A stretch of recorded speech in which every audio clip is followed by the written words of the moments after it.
Geno mara nyakora mogini nitie kare odhiambo ma kawuono di chieng' mara tich ariyo en dwe mar ariyo tarik en 7 higa gana 2023 karwakini machiegni chenro mar weche manyien marwa mag duol odhiambo ma kawuono mor mara ni yiero Ramogi TV odhiambo ni wan gi mathoth ahinya moikuri nyakora Ramogi kotenore gi weche mag siasa nyaka gigo matimore pinje ma oko bende motenore kod yiengni mar piny mayotimore piny Turkey kod Syria mathoth ni kanya kwa Ramogi omulo kode duto mag weche manyalo miyo ngimani bedo kare odhiambo ma kawuono bedo kod chakruok nyaka giko mokwongo thund weche.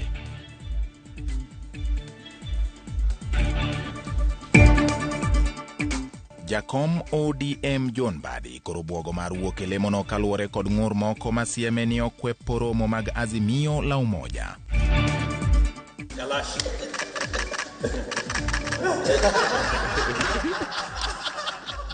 Moko kuom jood bura mag ODM otwak kod jatend piny William Ruto e kinde matend ODM oseyoromono. Jang'ad bura Said Juma Shitembwe ochomo kama wite tije bang' aput matimone nonro ng'ado ni teng' lwete mogo e wi mibadhi mamiene.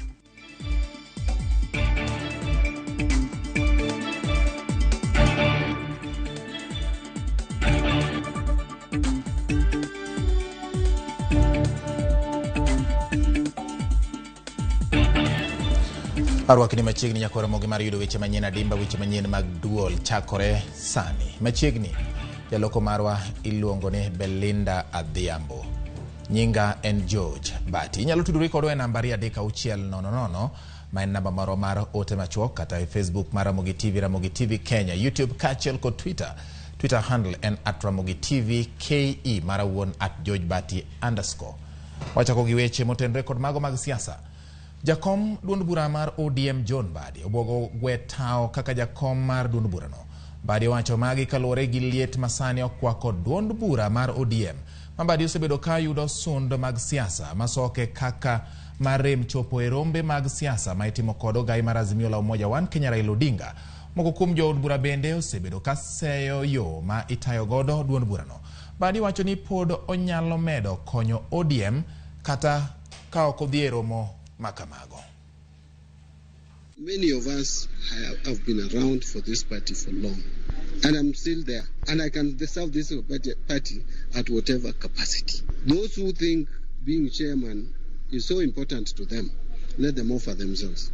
I am very ready to leave. Right now, I'm the chair, but I'm not dying to be the chair of ODM. I have done my bit. So what is their problem? That's why they took away minority leader from me. Since they took it away, see, I'm still alive. They can also take chairman. I'll still be there. And by the way, I want to repeat it for record. I want to leave this position of chair ODM. The same people at one point didn't want me to attend the rallies. So since when did they discover that my attendance to rallies is important? I have other forum to address issues that pertain to the party, including this one. I am better off, even in parliament, articulating issues of the party.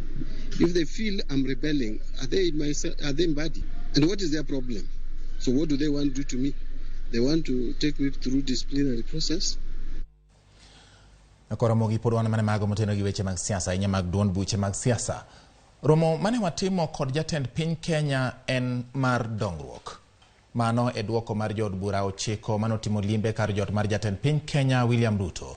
Romo makoro duond bura mar ODM wacho ni en mar andhoga ne jogo mane oyierogi. Walter Nyabaga miwaler mar wachno.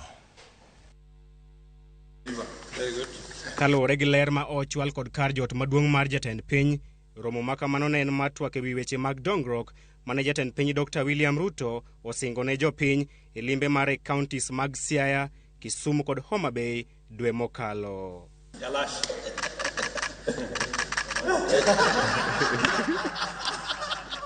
Wache makamano bende osir lwedo kod moko kuom jood bura makaluo ma oyuoro e romo makamano.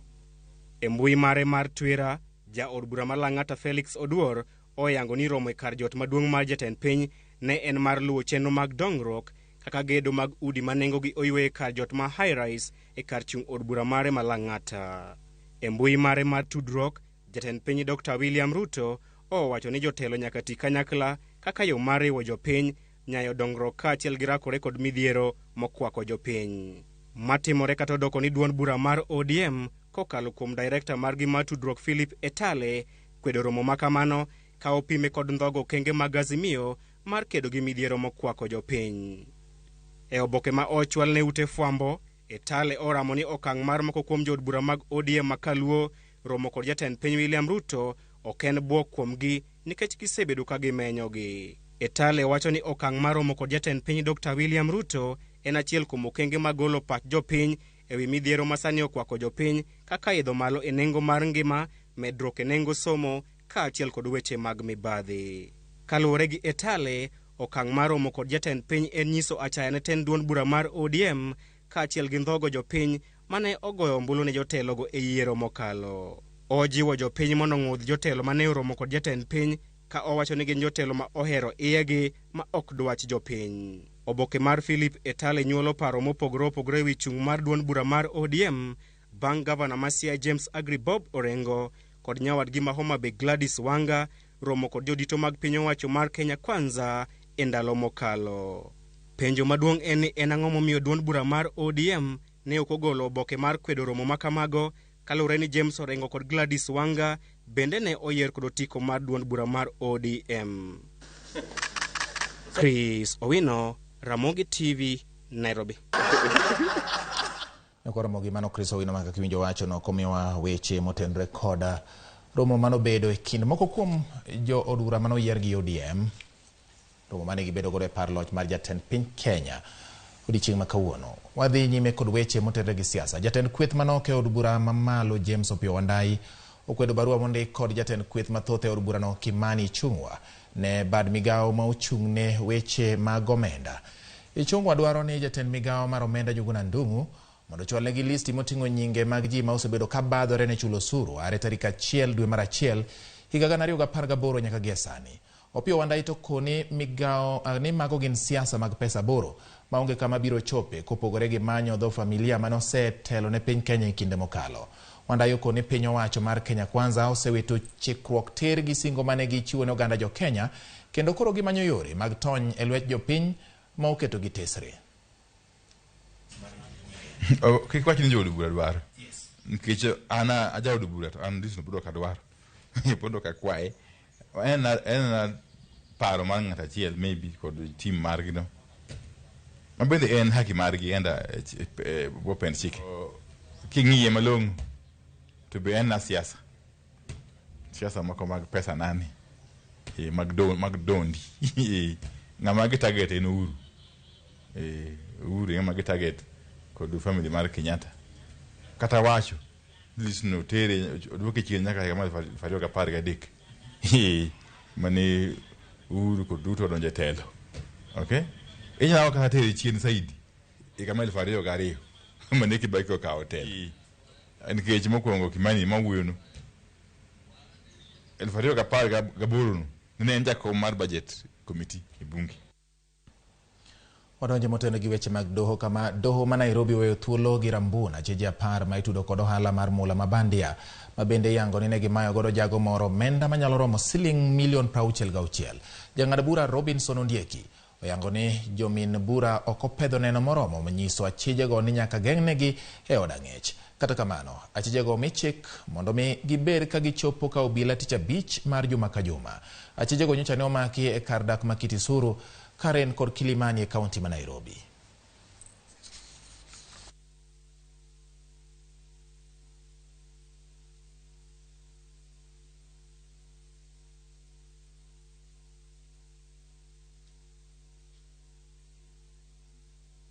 There are no compelling reasons to hold the accused anymore. I shall admit each of the suspects to a cash bail, which is reasonable, 100,000 shillings, with 2 contact persons, and also to report to the DCIO every Friday in each week till the investigations are over. Additionally, all the passports of the suspects to be deposited in court, and in respect to the 6th and 7th suspects, they have, in addition, to secure 2 Kenyan contact persons. Wangi mago motendre gi weche mag somo ahinya to mago mag jopuonj mag ECD. Riwruok mar jopuonj mag ECD e kaunti ma Homa Bay koro wuok oko ka kwedo kang' mane duol ma ochung' ne rango sach jotich piny owacho SRC okawo mar duoko piny osach jopuonj mag ECD e pacho ka.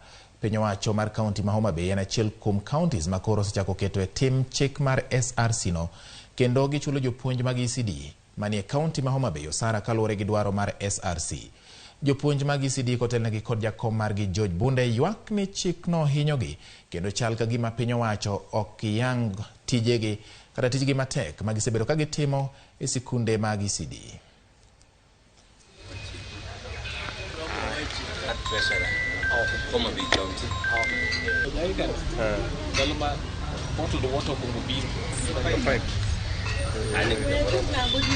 Ng'eyo ni jopuonj wa nokoso kanye magi mora mora marach nyaka timne jopuonj.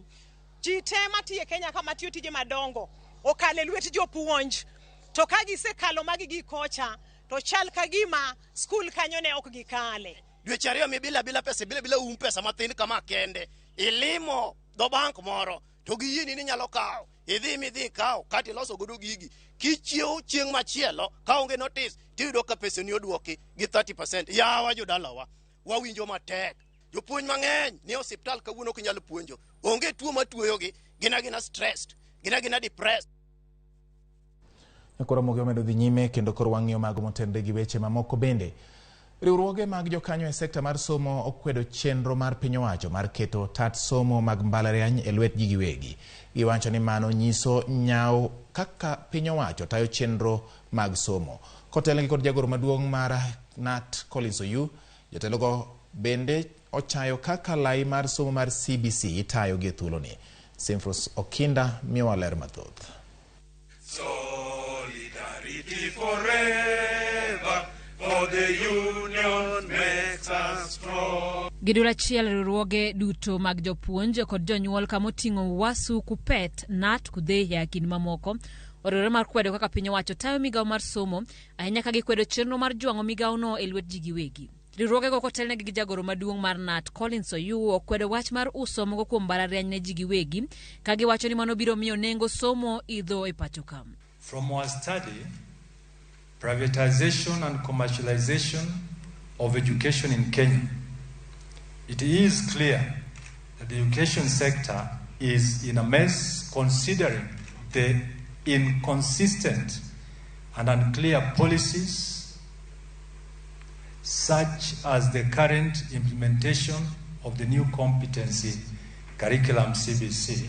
Ng'ur bende nyedhore ewi wach mar medruok mar sikunde mag ji giwegi ma giwacho ni timore kaluwore ni piny owacho jwang'o sikundegi mamiyo koro thoth jonyuol tero nyithindgi e sikunde mag ji giwegi. Bende jotelogo koro wacho ni lai mar somo mar CBC norikni godo gima koro kelo chochni mathoth e chakruok ayanga mar lai mar somo no. Ikawo nyathi sani koro iwacho ni gin jo klas 7 ni gin jo junior secondary, to ja klas 8 to ni ja primary. An pok aneno gino kotimore e piny moro amora. Ni wan gi skul ma ji nitie ji ariyo, moro ja secondary, moro ja primary. Skunde gi kendo sirikal be wacho ni junior secondary nyaka bed gi nyithindo 45. Koro gimwa penjo, skul moro mandala kacha cha mok nya yudo nyithindo 45. Gin to koro gibro timore nang'o? Nyithindo dhi skul, jopuonj onge. Jopuonj nyocha e kanyocha gijiero. Koro japuonj ni to bro puonjo subject 12 gi nang'o? Bende jopuonj gi no osebedo trained e subject gi. To in kanyocha kelie tich. To bende oset traini kata makuri ng'e kaka ipuonjo jogi.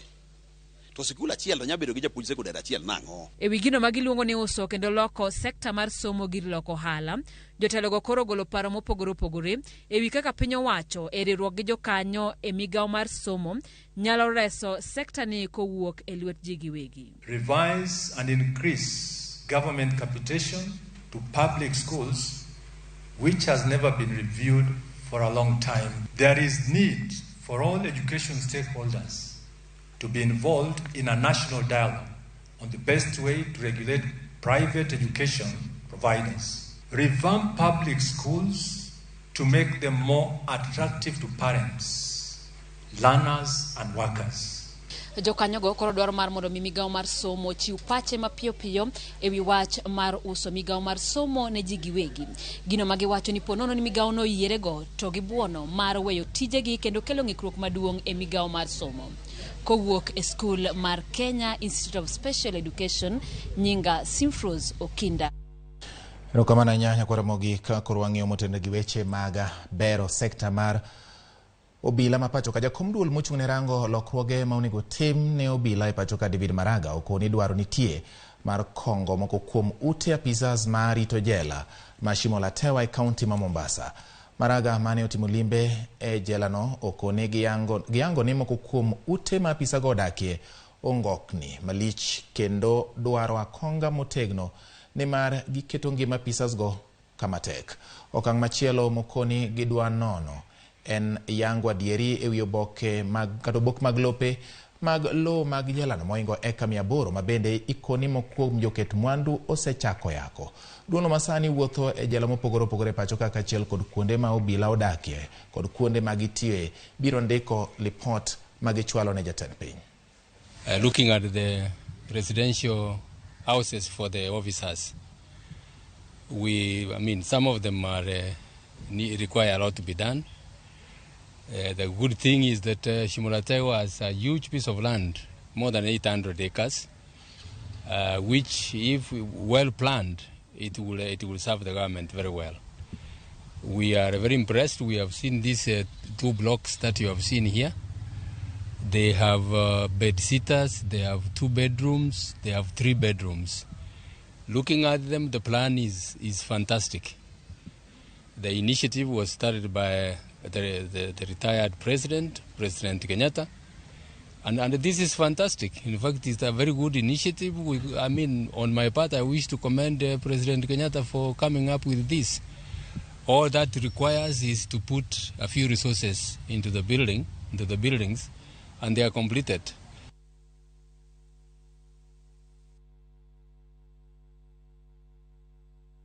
Ramogi thuolo ni adwani mondo kora teri achiel kachiel mondo wangi weche matimore do mar piny Kenya, kama jal ma tipone ni ka en achiel kum jogo mane gin joyal buche mado mamalo mar piny Kenya. Kata kamano nitiere weche mag mibadhi mosebedo kamieno ji e konde mopogore opogore, kendo achiel kuom weche makoro wawuoye sani en wach momieno mane en jal bura Said Chitembwe. Gie sani odang'iyo moko kuom kaka weche mag Chitembwe ochopo. Odiochieng' ma kawuono aput moro nitie manochuogi jatend piny ma osedhi e rutaya Uhuru Kenyatta mondo mi onone bang' duol mang'iyo tije mag joyal buche JSC ne opedho moko kuom neno matude kod mibadhi. Wadani mondo wang'i kaka weche mag Chitembwe ne ochalo. Kautenre kod weche ma oketi ka, wuoth mar manyo ratiro, JSC ma iluongo ni Judicial Service Commission kata commission mochung' ne ng'iyo tije mag bad migawo mar joyal buche ne dwaro ni mondo mi jang'ad bura Chitembwe otimne nonro ma kotenre kod weche mag mibadhi mane miene. JSC ne ochako nono neno mane tudo Chitembwe kod mibadhi. Bang' ma kane gisetimo nonro margi e weche mag neno, mae gima nowuok. JSC no pedho dwaro ne jatend piny mana sing'isi motelo ni e kinde en Uhuru Kenyatta mondo mi ochuga put mar nono Chitembwe kotenre gi weche mag mibadhi. Ang'o mane timore samane JSC osepedho dwaro margi mondo jatend piny mane kinde no tiyo Uhuru Kenyatta mondo non Chitembwe? Ramogi wadhi nyime mondo wang'e ni to ang'o manotimore. Mana kaka ne gidwaro, jatend piny makinde no mosedhi e rutaya Uhuru Muigai Kenyatta ne ochuga put. Jokanyo mag put no noting'o Mumbi Ngugi mane en jakom. Jokanyo mamoko gin Fred Ojiambo, Abida Ali Aroni, Nzioki wa Makau, James Ochieng' Oduol, Jackson Ndungu kachiel kod Lydia Nzomo. Jokanyo 7 mane meeting mar nono Chitembwe. Ne nitiere jokanyo mamoko bende mane konyore gi jokanyo 7 mag put manochuog gi Uhuru Kenyatta. Wang'iyo jokanyo mamoko. Jokanyo mamoko mane dhi konyogi e weche mag nonro mag ng'iyo ka bende nitiere tudruok moro amora kod weche mani biwo ewi Said Shitembwe ewi weche mag mibadhi. Jokanyo mamoko noting'o Kiragu Kimani ma en okil, Joseph Gitonga bende en okil, Edward Omoti ma bende en okil, Jasper Mboiki ma en jagoro kod Sara Yamo ma bende ne en jagoro. Magi gin jogo mane konyore kod ji 7 motelo ka mondo mi gitimane nonro mar yanga dieri. Ni to weche mani wacho kuom Shitembwe gi ne gin adieri kata ooyo. Wang'eyo ni ang'o manotimore bang' apudno endo ochuogi. Apudni nochako timo nonro. Nonro ne gin ewi wach mar mane en gavana mar kaunti ma Nairobi Mike Mbuvi Sonko ne olieko tipo moro mani tudo Shitembwe kod weche mag mibadhi. Sonko bende nowacho ni Shitembwe ne ogolo maling'ling ewi kaka bura moro ni yalo e doho. Gino modhi ataro mag chike mag doho mayango ni onge bura moro amora manie nyim doho mowinjo bed ni golo gi ng'ata mane oko kata manie iye. Kendo mae gima koro omiyo Shitembwe obedo kod midhiero machalo kod ma. Bang' apudni timo nonro kaluwore kod gik moko manobiyo Shitembwe, ang'o ma giyudo? Paro magigolo en mane? Giwacho kama. Gigolo duoko margi ka giwacho ni Shitembwe owinjo bed ni igolo oko ya PC kaka jang'ad bura. Ging'ado ni giyudo ni seyo manoket kuom Shitembwe adieri nitie kendo nodhi ataro mag chike kotendo kod buche mantiere nyim od yalo bura kata doho, kendo bende weche mag mibadhi mitude godo bende gin adieri. Mane kaka weche Shitembwe sani chalo nyakwara Ramogi, kendo lipodni kori ibiro duok ne jatend piny mane ochuga pudno mondo en owuon ong'ad ka koro ibiro gol Shitembwe apisi ayanga kata hoyo. Nyakwara Ramogi, mano e kaka weche mag jal bura Said Shitembwe chalo. Adwa ni mondo mi ateri achiel kachiel koro yweyo marwa mokwongo kokalo Ramogi TV. Nyakwara Ramogi dhiambo ni weche manyien pod wan godo mathoth ahinya kokalo Ramogi TV. Weche wa manyien mag duol odhiambo makawuono. Wadhi yweyo ka waduogo pod wan gi mathoth. Par ni tielo mar 2 mar duol oting'o twak bende. Kik idhi mabor.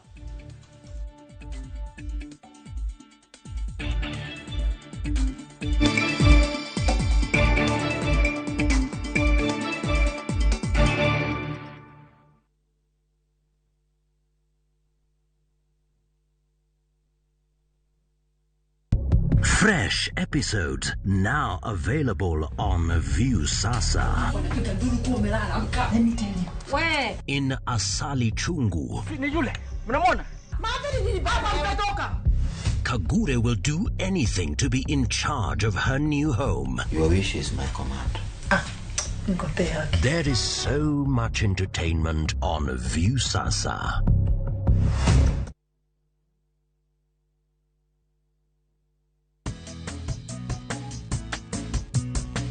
Naitwa Mama Harriet. Mimi natumia Bolt, hakuna kingine.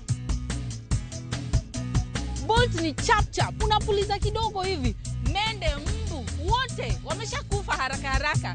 Bolt ndio kiboko yao. Bolt kills them fast. The only insecticide made of 100% natural Kenyan pyrethrum grown by local farmers from tropical brands.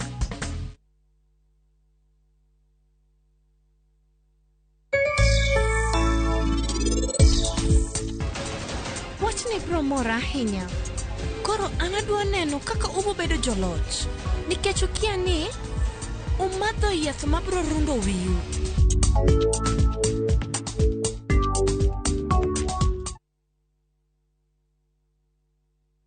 Shinda mameli na Shabiki Jackpot Mbao. Pata bonuses nzito na Shabiki Jackpot Mbao. Cheza sasa na shilingi 20 tu. BCLB number 416. Shabiki.com.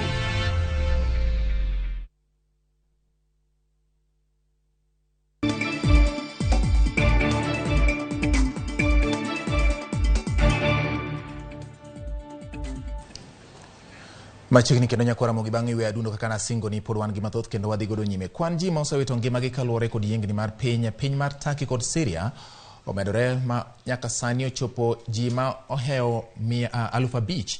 Iyango ni joma ohewo 5,000 go osewito ngimagi kendo mamoko ngimagi ni kamarach. Tend piny Kenya oyango ni onge ja Kenya moro amora ma owito ngimane kata oyudo hinyruok e masirano. James Opondo nigi ler mar wachno. E thuolo mar seche mahewo 24, Jopiny Turkey kod Syria osebedo ka ywago midhiero mar yiengni mar piny ma nyaka sani oselal gi ngima oganda mathoth. Telo makedo gi midhiero matuch apoya e piny mar Turkey lero ni kwan jogo ma osewito ngimagi ohewo 3,500 ka ji mohewo 20,000 oyudo hinyruok. Kwan makamae koro chwalo jogo ma osewito ngimagi e pinje ariyogo nyaka mohewo ji 5,000. Konyo jogo ma pod omoko e bwo lowo dhi nyime ka e piny mar Syria nyathi manyako noresi bang' ot ruombore kuome. Nur mane oyudi ka lowo dino wang'e dende bende nomoko e chuma mag gedo nowuok maonge hinyruok moro amora. Jatend migawo mochung'ne weche tudruok kod pinje Alfred Mutua olero ni onge ja Kenya moro amora ma owito ngimane e midhiero no. We are keeping tabs to know whether any Kenyan has been affected, but so far we've not had any Kenyan affected. And also to say that we have also put together a hotline, a distress line, so that any person, any Kenyan who is in these countries, who is facing distress, has been affected by the earthquake, can call the following number, and that is 905-385-020-960. Lakteche manyalo chiwore dhi konyo e reso ji e pinje ariyogo koro ikwayo mondo ochiwre, ka jo Kenya bende ikwayo mondo okony e solro mag chiemo kaachiel gi omenda mibiro ter e pinje ariyogo. I'm calling upon Kenyans to join hands in extending material support that would alleviate human suffering, such as foodstuffs, clothing, financial, medical staff, among others. We're looking at a way of getting tea, coffee, and even nuts, groundnuts, cashew nuts, macadamia to that country, plus other foodstuff and other items.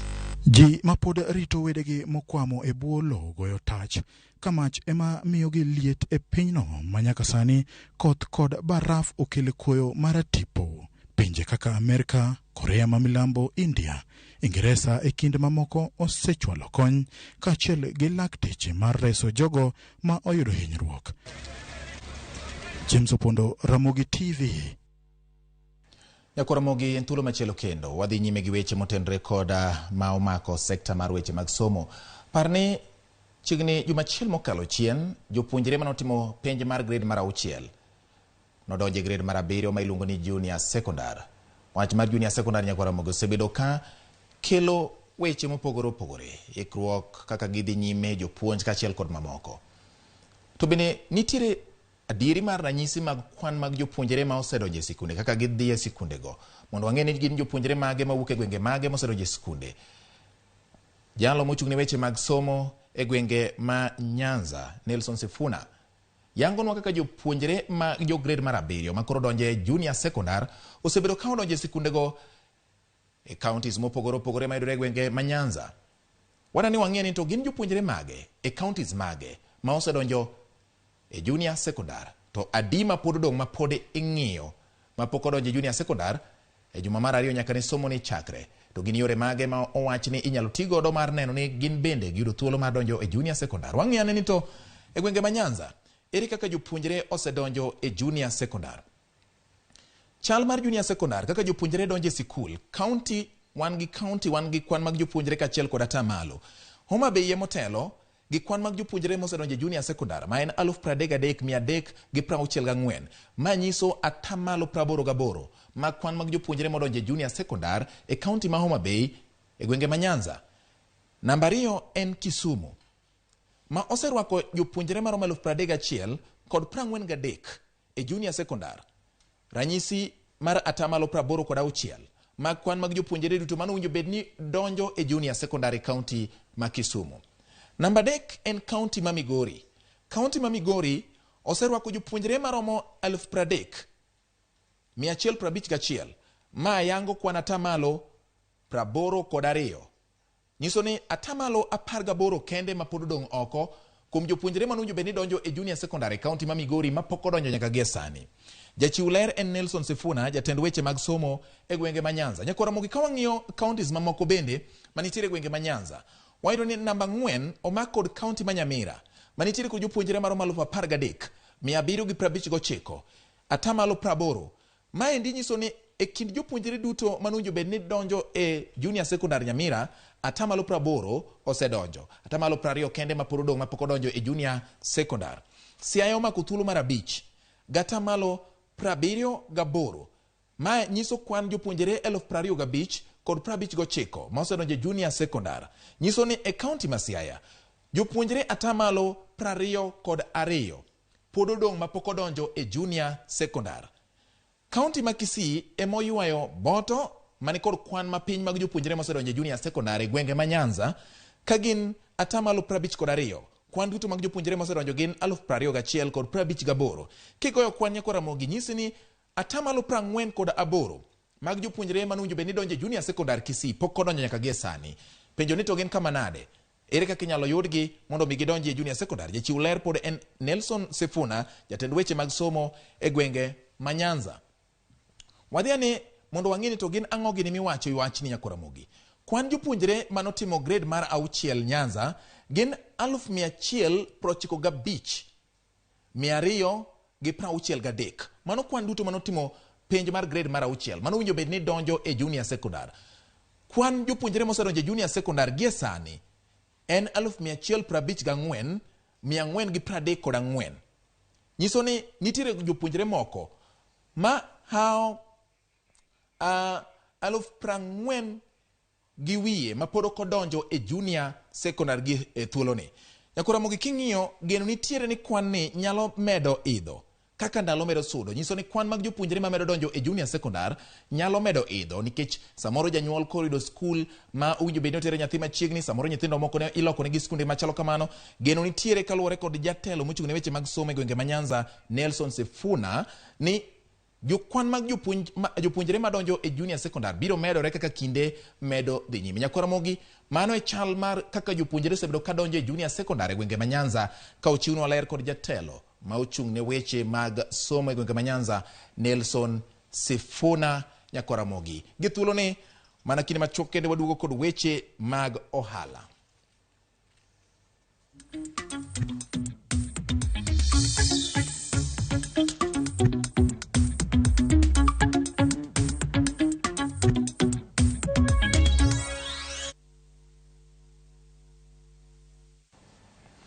Machiegni Nyako Ramogi, wadonjo ne weche mag ohala. Riwruok ma ochung' ne joma tiyo gi pi e pacho ka orwako okang' ma piny owacho okawo mar medo chudo e tiyo kod pi.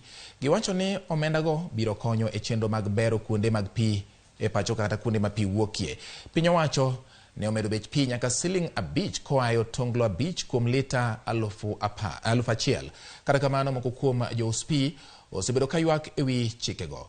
Roy Polo miyowa ler mar wachno. An gi kiosk mar pim mar freji to pigna uso Sh2. To Sh2 ne mang' na choka nyaka odhiambo. Seche moko ayude Sh200 kende. 200 ni sirikal dware, 200 ni jokiwasko dware, jogi dwa miyowa dhier machal nade. To pigno bende makakech ka itinyalo modho. Ngima sani obiro matek ma pesa matin ma uso pini ok wanyal poge gi kiwasko to wachako wapoge gi sirikal. Mago ywak moko kuom jous pi ka gilero ni omenda mane ochuogi mayogi yuto nikech ok ginyal medo nengo mar pi ne jonyiewo kaluwore kod pek mar ngima. Waneno gi ngima masani otek. Koro wan wakwayo ni sirikal kabin gomanye yo moro ma de giyudgo pesa. Giwe manya pesa nyaka muya ma dhano yweyo. Piny owacho nomedo juok mar pi koa e otonglo 5 nyaka Sh5 kuom lita 1,000 mar pi. Kata kamano, riwruok mochung' ne joma tiyo gi mwandu mag pi e pacho ka Rua to orwako lokruok e chike mag pi. We appreciate we have seen an opening because part of that money, which is about 5% of that money, will be given back for conservation. Riwruogno wacho ni omenda ma ijuogo biro bero chenro mar rito kuonde ma pi wuoke. That small amount will go to, for example, tree planting, will go to monitoring of our water resources in terms of quality and quantity, so that we ensure there is continuous supply of water throughout. Bende gikwayo jopiny mondo oti gi pi e yo makare. We have got very poor management of water in this country, because when you have water and you are not paying for it, how much water do you waste? You people, when you go back to your villages, how many times do you see leaking water pipes? That is wastage. That's water which is not metered, which goes to waste. Lokruok e chike matayo pi dwaro ni jous pi duto nyaka ng'ad lesen manyien mabiro tayo gi timo ohand pi e pacho ka. Ray Polo, Ramogi TV. Ramogi kambi mar Moja Express wacho ni thuolo mar dweche 7 nyaka ne yawo apaya ma Nairobi Expressway ji mohewo milion 10 osetiyo kod apaya no kendo yuto maromo siling bilion 2 osechoki. Jagoro mongirore migawo mar wuoth Joseph Mbugwa wacho ni ohala maber ma oseneno e wang' apaya no biro ywayo joket mwandu mathoth e pacho ka. Sirkal wacho ni apaya ma Nairobi Expressway osechiwo thuolo ne chudo mokalo e yor simu kod chudo ma aching'.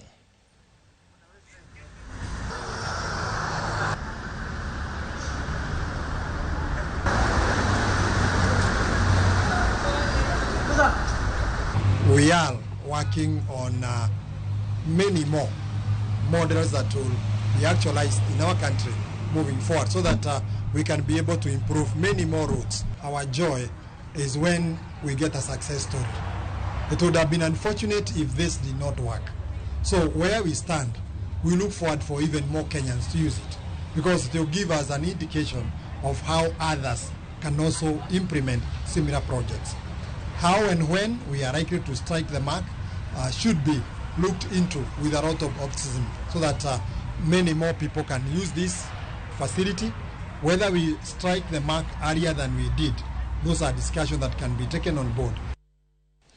Duol mochung' ni rito bunge kata Kenya Forest Service ogolo oko kuma mayande oketi mar chungo ng'ado yiende mag bao e bungu ma Makutano maidore Lundiani. Gavana ma Kericho Eric Mutai dwaro ni atamalo 80 mag yiend bao ma owinjore otong' nyaka ket tenge ne jong'ad bepe mawuok Kericho. Mutai wacho ni kaunti mare ok bi yie ne jong'ad bepe ma johala madongo ni ema yudo ohala ka jopiny to igeng'onegi oko.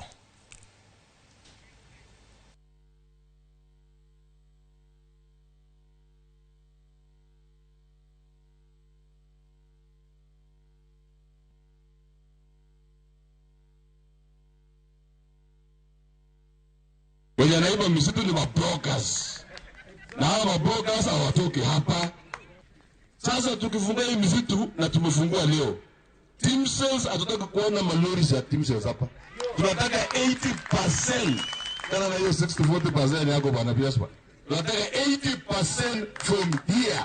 Equal meal from here. Tunaanzia wale watu walilipa wakaharvest kidogo. Alafu ile moratorium ikaingia. Lakini hao ndio wataingia forest kwanza, wapate haki yao, ndio wengine tufungue hizo forest zingine zenye ziko mature and over mature. Erokamano nyako Ramogi wamedo dhi nyime koro gie sani yena mondo adhi e yweyo kendo kako kal Ramogi TV kama in bende anyalo mana paro ni tielo mar ariyo marwa mar duol en twak modhi bedo godo kod jaod bura ma Uriri engineer Mark Ogola Nyamita osedonjo studio ka kendo ikruok marwa ni kare ka owuok e yweyo kendo yudo weche mag tuke ka waduok kanya kwa Ramogi to twak achiel kachiel e duol odhiambo ma kawuono ni omiyo kamoro moro ma intie med mena kete ka kiki idhi mabor.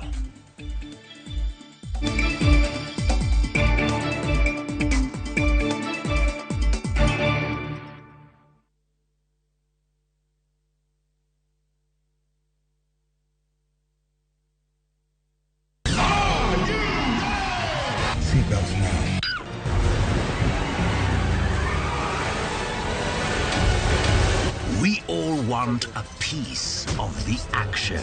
The deal is $20 million. The deal is non-negotiable.